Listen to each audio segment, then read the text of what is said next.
only way you can survive is for each of you to claim your rightful place. Everyone is tested to determine who we are and where we belong. Hey, I'm Ryan Jay on the red carpet at the premiere of the new movie Divergent. After Harry Potter, The Hunger Games, and Twilight, Divergent could be the next breakout franchise success story. Let's see what stars we can catch up with on the red carpet. What did you most identify with Tris?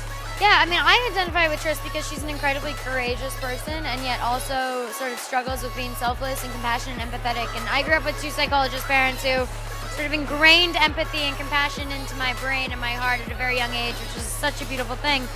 But at the same time, I'm sort of a fighter in life, not a flighter. So finding that fine balance has been an interesting milestone to cross when I was the age that Tris is in the books. I know what you are. Divergence threaten the system. How was the process applying the tattoos to your body for the film? Good. I had a masseuse do it. Seriously? No, I wish. It took about 3 to 4 hours, me standing up, we'd listen to music, have a drink, chat. But it was fine. So how does it feel to have created something that is now in a league along with Harry Potter and Twilight and The Hunger Games? Well, I mean, we have to wait and see on that one. I just hope everyone likes it. That's pretty much my only thought right now. How excited are you that your first film role is part of a major blockbuster? I mean, it's insane. I'm so excited. It's crazy. I can't even believe it. You don't fit into a category. They can't control you.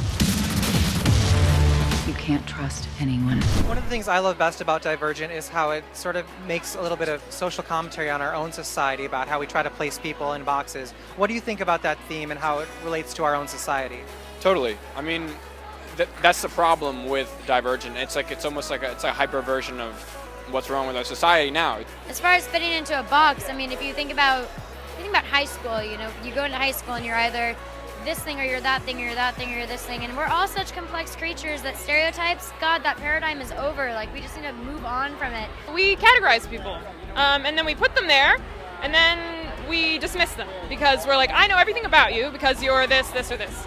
And I find myself doing that too. And so the process of writing the books was really one of learning to be more compassionate toward the people around me. So I don't know if that's like the message of the books, but it's certainly what I got out of writing them. I think everyone is a Divergent.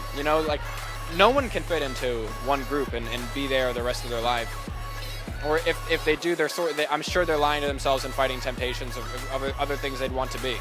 But also, I mean, Divergent deals with genocide, and there's genocides happening right now around the world.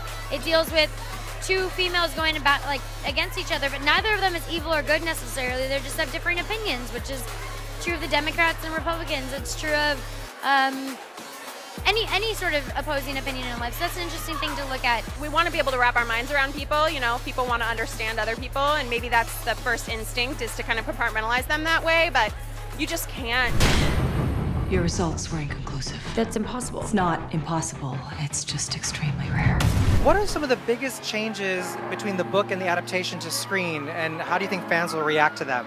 Well, I think it's you have to anticipate some changes and some cuts, especially because it's a 2-hour movie, but it's a 500-page book. So there's no way they're gonna, be exact. But I think the high points of the story are mostly intact.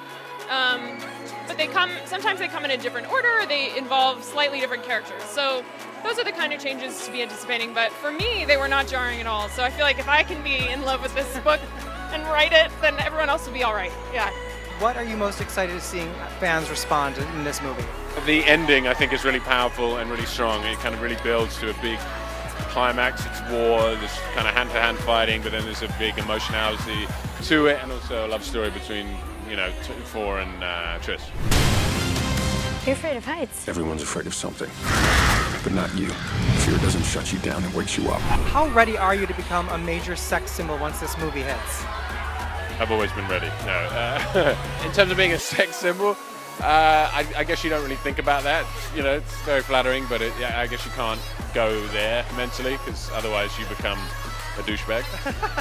I hear you only make movies that are adapted from books. Yeah, that's true. Awesome. Maybe that'll change soon. I don't know. And how does it feel also to be an author and look like a supermodel? I don't know how to answer that question. That's very nice. You're beautiful.